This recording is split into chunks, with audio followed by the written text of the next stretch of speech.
In this book, I explore how well resources, specifically military manpower and fiscal revenues, explicate the outcomes of interstate warfare in the 3rd and 2nd centuries BCE, and ultimately the startling success of Roman imperialism during this period.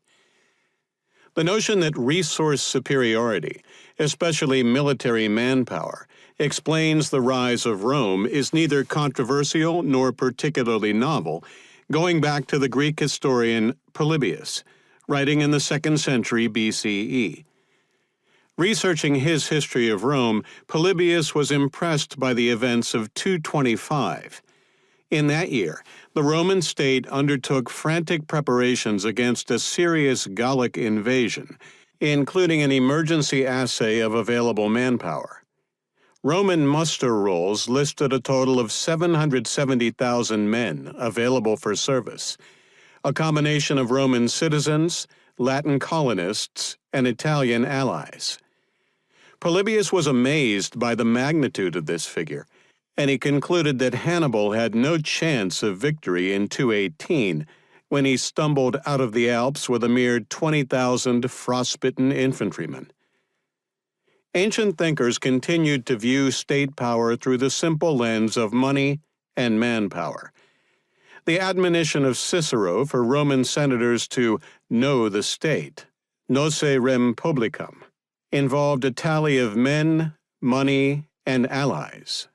Quid habeat militum, quid valeat aerario, quos socios res publica habeat, quos amicos, quos stipendiarios, quaquisque sit lege, condicione, federe. In theory, pre-modern empires were fundamentally military tributary complexes, in which military forces occupied tributary territory, which was then exploited for taxes and materials to fund and supply those self-same military forces. This model presents pre-modern empires as self-perpetuating cycles of control and extraction, and it assumes a close positive correlation between the size of military forces, the level of fiscal revenues, and patterns of military success.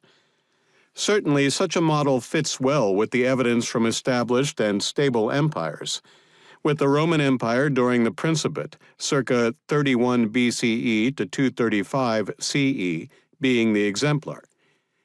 However, the empires of the Hellenistic Mediterranean were neither long established nor stable.